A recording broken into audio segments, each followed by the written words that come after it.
मेरी रुचि इस बात को जानने समझने में है कि भाजपा भी कह रही कि हमारे 202 से बहुत आगे निकल गए हम छठे चरण में, और यही बात समाजवादी पार्टी वाले भी कह रहे हैं कि हम भी बहुत आगे निकल गए 202 से। तो यानी दोनों की सरकार बन गई। मैं समझना चाह रहा हूं इस बहस के जरिए कि क्या वास्तव में उत्तर प्रदेश में छठे चरण के समापन के साथ किसी पार्टी को बहुमत मिल गया सरकार बनाने लायक, और सातवां चरण केवल संख्या वृद्धि के लिए है, या चुनाव अभी खुला हुआ है, ओपन है? राघवेंद्र जी।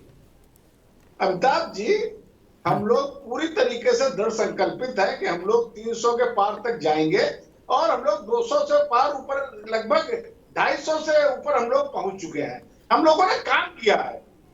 अखिलेश यादव ने, याद करिए, आजमगढ़ के चुनाव के लिए कहा था, जो आपके पूर्वी उत्तर प्रदेश में है, कि अगर वहां की जनता मुझे कहेगी तो मैं वहां से चुनाव लड़ूंगा। क्या स्थिति हुई, इस विषय पे ज्यादा चर्चा नहीं करूंगा। वहां पोस्टर लगा दिए गए थे, मान्यवर यहां मत आइएगा। समाजवादी पार्टी की अंततः पूरे उत्तर प्रदेश में यही हालत है। उसके बाद ये करहल से चुनाव लड़े थे। अखिलेश जी ने कहा था कि मैं नामांकन कराऊंगा, उसके बाद सीधे प्रमाण पत्र लेने जाऊंगा, और बीच का घटनाक्रम सब लोगों ने देखा किस तरीके से अपने पिताजी को लेकर के वोट मांगने पहुंचे, अपने चाचा को लेकर के वोट मांगने पहुंचे, अपने चचेरे भाई को लेकर के वोट मांगने पहुंचे। समाजवादी पार्टी के गुंडों ने भारतीय जनता पार्टी के प्रत्याशी के साथ क्या किया, वहां के लोगों ने मतदाताओं के साथ क्या किया, किस प्रकार से बूथ। राघवेंद्र जी, अरे करहल तो बहुत पीछे छूट गया। अब करहल कहाँ रखा? करहल और गोरखपुर, अब तो जहां चुनाव हो गया बात। मैं ये आज सिर्फ इतना, एक सेकंड, अरे रुको भाई, एक मिनट रुको। मैं सिर्फ ये समझना चाह रहा हूं कि क्या आपने कहा कि हम 250 क्रॉस कर गए, 250 भी अगर आप जीत लिए और आप कह रहे हो हम 300 पार जाएंगे, ठीक, तो 300 पार में तो सातवां चरण में कोई दूसरा एक भी सीट न जीते तो 300 पार होते हैं आप। इतना गजब का आत्मविश्वास, ये कुछ ज्यादा नहीं हो जाएगा? हम लोगों की योजना इस तरीके से है अमिताभ जी, हम लोगों ने सबसे पहले ग्रास रूट स्तर पे काम किया है। समझने का प्रयास करिए। हम लोगों ने पूरा दिमाग पन्ना प्रमुखों को लेकर के लगाया, जो एक एक गली में हम लोगों ने तैनात कर दिए थे, और पन्ना प्रमुखों को जिम्मेदारी सौंप दी थी, आप लोगों को इस घर में मुख्य रूप से काम करना है। इसी प्रकार से हम लोगों ने पूरे जिला अध्यक्ष तक की जिम्मेदारी सौंपी थी, मोर्चा प्रकोष्ठों को इसी तरीके से जिम्मेदारी भैया, ठीक है, हम लोगों की रणनीति इस तरीके की थी अमिताभ जी। रणनीति अच्छी, ठीक है। एक मिनट रुक जाओ अभी। जीते की वाहवाह, हारे की हाय हाय, ठीक, ये कहावत गांव में सुनी होगी। ये पन्ना प्रमुख, ये झोला प्रमुख, ये बूथ प्रमुख, ये बूथ योद्धा, ये सारे फार्मूले क्या उत्तर प्रदेश में ही लगाए पहली बार? ये राजस्थान में नहीं लगाए थे, मध्य प्रदेश में नहीं थे पन्ना प्रमुख, छत्तीसगढ़ में नहीं थे। वहां के हवा में चुनाव लड़ा था? नहीं ना, वहां भी ग्रास रूट लेवल पे लड़ा था मित्र। कोई पन्ना प्रमुख ऐसी अमोघ संजीवनी बूटी नहीं है कि जहां जिसको सुंघा दोगे वहीं जय जय हो जाएगी।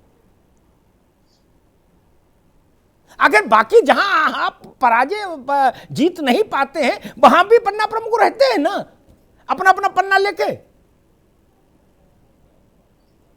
इसलिए अच्छा है पन्ना प्रमुख का प्रयोग, लेकिन इतना भी वो अद्भुत प्रयोग नहीं है कि जिसको माने कि वो कोई ऐसी तांत्रिक क्रिया है कि पूरे वशीकरण हो जाएगा, सम्मोहन हो जाएगा और जय जय हो जाएगी। ना ना, सामान्य राज सांगठनिक एक प्रक्रिया है।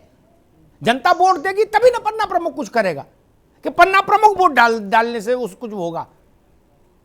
पन्ना प्रमुख रखो चाहे जलजीरा प्रमुख रखो, उससे क्या फर्क पड़ेगा? अरे वोट तो जनता ही देगी भैया। सुशील पांडे जी, आपको क्या समझ आ रहा है? क्या सातवें चरण के लिए चुनाव खुला है, या सातवें चरण का चुनाव जो 50+ सीटों पर हो रहा है वो चुनाव केवल जीतने वाले के स्कोर को मजबूत करने के लिए हो रहा है, और जीत हो चुकी, सरकार किसकी बननी है छठे चरण तक ईवीएम में लॉक हो चुका? क्या मानते हैं आप? इलेक्शन खुला है या बंद हो गया? अमिताभ जी, अभी पिछले चुनाव का जो विश्लेषण देखा गया जी, हम अगर चुनाव देखें 2017 का, तो बीजेपी को क्लियर मेजॉरिटी मिली। उसके पहले समाजवादी पार्टी को 2012 में उन्हें क्लियर मेजॉरिटी मिली, और उसके पहले बहुजन समाज पार्टी को क्लियर मेजॉरिटी मिली। तो पहली बात तो यह समझ में आ रही है कि अब जनता जो निर्णय ले रही है, उसका निर्णय किसी एक पार्टी या गठबंधन के पक्ष में होता है कि हमें मिलीजुली सरकार नहीं चाहिए, हमें मजबूत सरकार चाहिए जो हमारे लोकतंत्र के उद्देश्य हैं, उत्तर प्रदेश के जो मुद्दे हैं उसको गंभीरता से सुलझाए। तो इससे तो समझ में आ रहा है कि जनता निश्चित रूप से ऐसा निर्णय ले चुकी है कि हमें किसी प्रकार से भी गठबंधन की सरकार अथवा किसी प्रकार की कमजोर सरकार नहीं चाहिए, बल्कि बहुमत की सरकार चाहिए। अब यह तो 10 मार्च को ज्यादा स्पष्ट हो पाएगा, लेकिन अभी तक जो लग रहा है कि चूंकि दो बड़े गठबंधनों में बड़ी नजदीकी लड़ाई दिख रही है, तो अभी अमिताभ जी मुझे लगता है कि 7वें चरण में भी काफी तगड़ी लड़ाई है सभी राजनीतिक दलों में। तो अभी से यह ना मेरा सवाल दूसरा था। मायावती जब चीफ मिनिस्टर बनी जिस चुनाव से, ठीक, उस चुनाव में सरकार कौन बनाएगा इसका फैसला 7वें चरण में शाम को 6 बजे तक खुला रहा, 6 बजे बंद हुआ। मेरी बात को गंभीरता सुनिएगा। अखिलेश बाबू जिस सरकार में चीफ मिनिस्टर हुए, उस सरकार में भी 7वें चरण में शाम को 6 बजे तय हुआ कि सरकार अखिलेश यादव की बनेगी, उससे पहले नहीं। सिर्फ 17 में ऐसा था कि 5वें चरण में तय हो गया कि सरकार भाजपा की बनेगी। ठीक, मैं वही पूछ रहा हूं, क्या तय हो गया है कि किसी की सरकार जिसकी बननी उसमें ईवीएम में लॉक लग गया, या 7वें चरण का चुनाव खुला है मायावती और अखिलेश के समय जैसा? ये पूछ रहा था मैं। तो अमिताभ जी अभी तो अब देखिए 10 तारीख को ज्यादा स्पष्ट हो पाएगा, लेकिन लड़ाई तो इस बार काफी तगड़ी है। और जैसा फील्ड में देखने को आ रहा है और जो प्रवृत्तियां सामने आ रही है, उससे लग रहा है कि दो बड़े गठबंधनों के बीच सीधी लड़ाई है। तो अभी मुझे लगता है कुछ कह पाना जल्दबाजी होगी, और कोई ऐसा अनुमान लगा पाना थोड़ा जल्दबाजी होगी। अभी हमें 10 मार्च को नतीजों का इंतजार करना पड़ेगा। 10 मार्च को फिर काय की चर्चा, फिर तो चुनाव आयोग घोषणा कर देगा सुशील बाबू। ठीक है चंद्रेश जी, वही सवाल आपसे,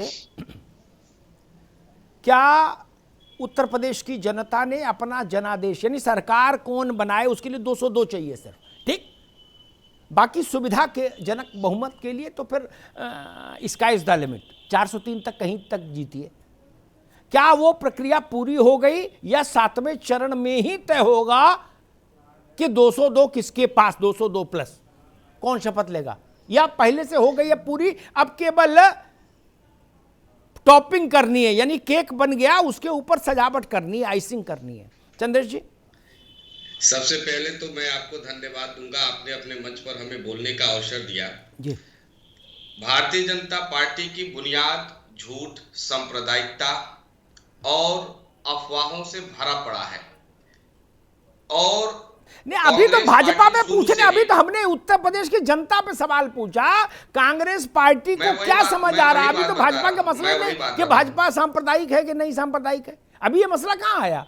मैंने पूछा क्या कांग्रेस को ऐसा लगता है कि चुनाव में जीत हार तय हो चुकी, या 7वें चरण तक चुनाव खुला है? इतना सवाल है अभी तो। कांग्रेस पार्टी शुरू से ही उत्तर प्रदेश की जनता का ध्यान मुद्दों की तरफ आकर्षित करती रही, और पहले चरण में ही यह तय हो गया कि उत्तर प्रदेश में भारतीय जनता पार्टी की सरकार नहीं बनने जा रही। इस चुनाव का परिणाम चाहे जो हो, मैं आपके मंच पर बड़ी ईमानदारी से बताना चाहता हूं, योगी आदित्यनाथ हारेंगे चुनाव, उत्तर प्रदेश चुनाव जीतेगा, लोकतंत्र की जीत होगी, मतदाता बहुत साइलेंट तरीके से वोट दे रहे हैं। एक बात कहूं चंद्रेश, एक मिनट बाबू, लेकिन ऐसा तो कोई नहीं कह रहा, कांग्रेसी और मतलब सपा बसपा कोई नहीं कह रहा कि योगी आदित्यनाथ गोरखपुर सदर से चुनाव हार सकते हैं, तो आप कैसे कह रहे हैं कि योगी आदित्यनाथ चुनाव हार रहे हैं? मैं क्या बात कह रहा हूं आप समझिए, ये चुनाव योगी आदित्यनाथ वर्सेस उत्तर प्रदेश की जनता का चुनाव है। जहां भी योगी आदित्यनाथ उनकी पार्टी चुनाव लड़ रही है, भाजपा को हराने के लिए जनता वोट कर रही है, और इस चुनाव में योगी आदित्यनाथ की सीट बचे न बचे वो अलग बात है, राजनीति खत्म होने जा रही है उत्तर प्रदेश से। अच्छा, लेकिन आपको जब इतना गंभीर भैया चंद्रेश जी, जब आपको इतनी गूढ़ रहस्य की बात मालूम है, जिसको बड़े बड़े ऋषि मुनि अनंत काल तक तपस्या करके भी नहीं जान सकते, वो आपको पता है, तो ये भी पता होगा जब एक ही गली में दोनों चीजें मिलती है, जब एक चीज समझ आ गई आपको तो दूसरी भी उसके साथ ही मिलती है कि जीत कौन रहा। जब आपको ये पता है कि भाजपा नहीं आएगी, लिख लीजिए अमिताभ जी, तो फिर साथ ही जवाब मिलता है कि कौन आएगा, जरा उसका भी खुलासा कर दीजिए तो बम बम हो जाए।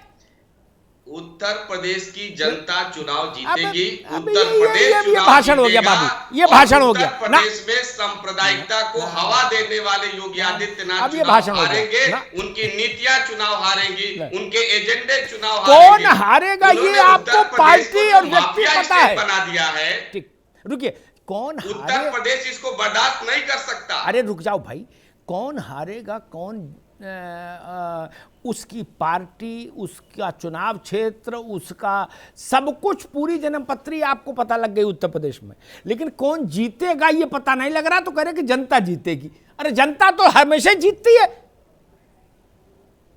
कौन सा चुनाव है ऐसा इतिहास में जिसमें जनता हारी हो?